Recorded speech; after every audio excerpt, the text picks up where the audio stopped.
12 p.m. at Barrow-in-Furness Sheds. A diesel shunter sits quietly by himself. This shunter was none other than Devious Diesel himself, who was thinking to himself about the earlier events. Just then, a Class 40 Diesel rolled into the sheds. Diesel was impressed.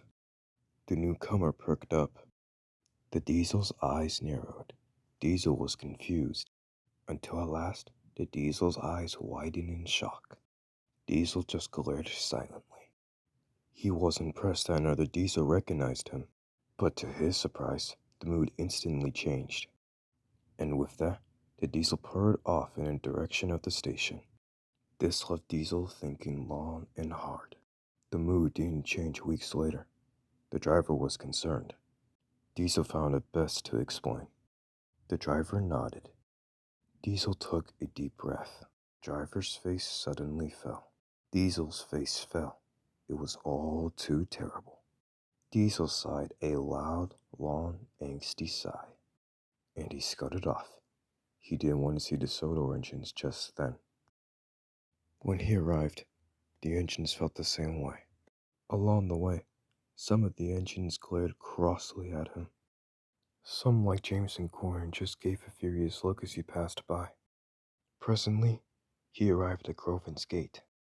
A foreman was waiting for him, and Diesel did so. Once the job was done, Diesel purred silently home. On the way home, however, there was trouble. As Diesel rounded the bend, a loud bang made a presence felt from Diesel's engine. Then all of a sudden, Diesel felt himself going slower and slower, until at last he came to a sudden stop, growling while doing so. Sometime later, the works Diesel arrived to take Diesel to the works. Diesel felt really silly. While at the works, Diesel stood mysteriously silent, much to the surprise of both the workmen and the other engines. His driver grew more and more concerned. The driver's eyes narrowed, an eyebrow then raised. Diesel stopped. He then stared at the many workmen that were staring back at him. No one said anything. All around him was silent. The Class 08 looked next to him. There, sitting beside him, was another Diesel, one much bigger than him too. The Diesel, Bucko then smiled politely. Diesel looked doubtfully at the newcomer. He knew he had no choice but to explain. So after a deep breath, he explained everything the mainline Diesel and his driver told him. Bucko was shocked. Diesel was surprised. Diesel stood there silently. He wasn't fully convinced with steam engines, but more with the fact that soda was a sanctuary for all engines. Just then a workman cried out, and Bucko whirred happily away, leaving Diesel with a lot to think about. Once Diesel was repaired, he slinked quietly out of the works, with Bucko's words floating over him while doing so.